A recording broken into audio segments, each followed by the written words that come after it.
Before TikTok drama, there was the Jerry Springer Show. But what if I told you that this one TV show changed the way we argue, the way we view each other, and maybe even is the reason our society is crumbling? Stick around as we unpack how a talk show with flying chairs and shocking confessions left a lasting and not so flattering legacy on our culture. As a kid in the 90s, there were a few staples to my life. Switching channels and watching 3 to 4 episodes of The Simpsons every afternoon after school, and checking out Jerry Springer. Jerry Springer's show was something that we'd never really seen before. And yesterday I watched the 2-part documentary series about the Springer Show, and I have had, oh my goodness. The worst part about the show was that we actually enjoyed watching it. And I don't know exactly why. I'm sure there's psychology about it. There's probably college professors who've written paper on it. But I really think that during that period in time, we saw a lot of glorification of what I'm going to air quotes, white trash.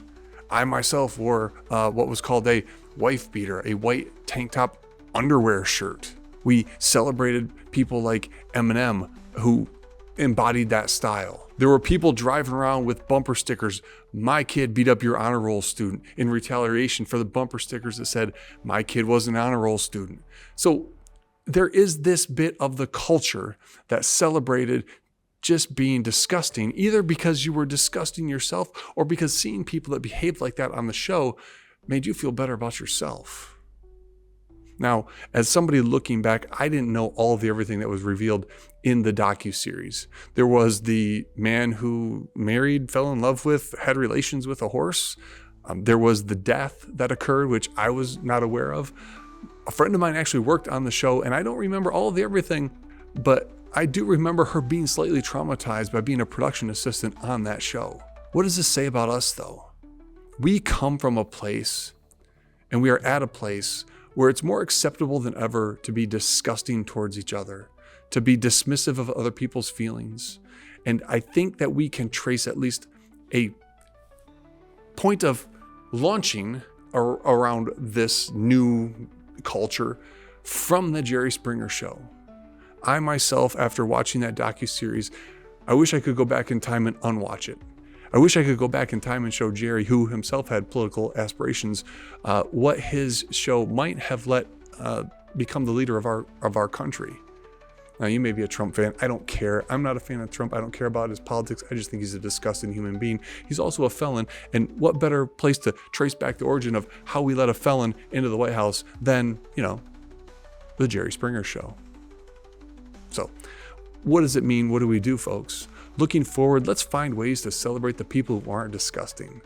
Let's try to find ways to lift up the people who, oh man, is it even right to call those people disgusting? I don't even know. Their behavior was disgusting. Their behavior was disturbing.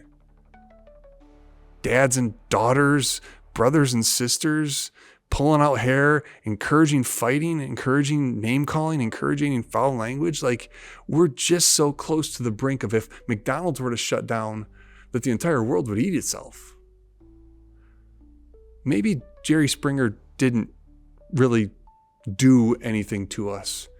Like a lot of media, maybe it revealed more about who we are than we care to admit ourselves. But from my understanding and what I think it's a symbiotic relationship. It amplifies. The media will amplify who we are, convince us of a new reality, and then we start to move against that to go beyond again, right? You have to keep the ratings up. You have to keep the ratings up. You have to keep the ratings up. Eventually you jump the shark. But what if the shark is us?